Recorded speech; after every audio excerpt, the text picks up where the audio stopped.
आपल्या भागातून जर का तुम्ही केदारनाथ यात्रेसाठी जाणार असाल तर ही रील तुमच्यासाठी आहे.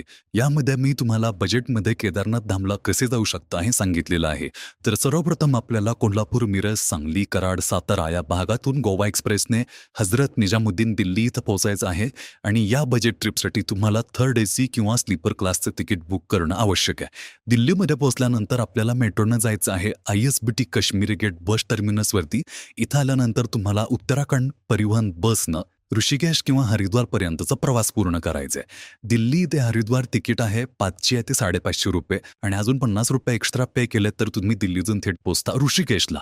ऋषिकेशमध्ये गेल्यानंतर तुम्ही कोणत्याही धर्मशाळेत किंवा कोणत्याही आश्रमात बजेटमध्ये 1 दिवसाचा हॉल्ट घेऊ शकता आणि दुसऱ्या दिवशी इथून सकाळी अर्ली मॉर्निंग ऋषिकेशच्या बसस्टँडवरून किंवा ऋषिकेशचं जे बसस्टँड आहे त्याच्या समोरून सोनप्रयागला जाणाऱ्या बुलेरो गाड्या किंवा टॅक्सीज भरपूर मोठ्या प्रमाणात थांबलेल्या असतात. याचबरोबर उत्तराखंड परिवहनची जी बस सर्व्हिस आहे ती देखील सोनप्रयागपर्यंत चालवली जाते आणि तुम्ही जर का बसनं गेला तर या प्रवासाचं तिकीट 700 ते ₹800 इतकं आहे.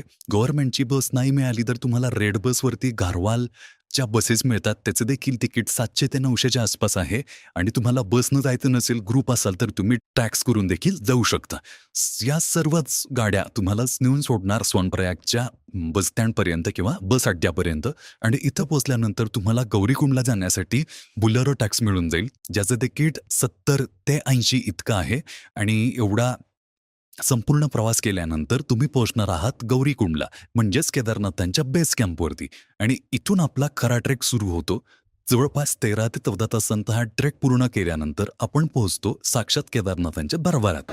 बाबांच्या दरबारात जर का आपल्याला राहायचं असेल, 1 दिवस स्पेंड करायचा असेल, तर इथं एकच बजेट पर्याय उपलब्ध आहे आणि तो म्हणजे टेंट हाऊसेस, ज्याचा मानसी चार्ज 400 ते 700 इतका येतो. सीझन जर असेल मे किंवा जून महिना तर तो ₹1000 ते ₹1200 इतका देखील होऊ शकतो.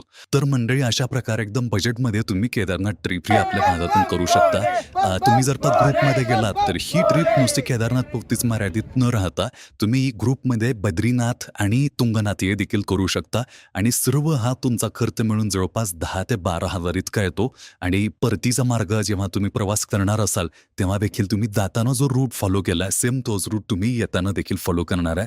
माहिती आवडली असेल तर नक्की फॉलो करा.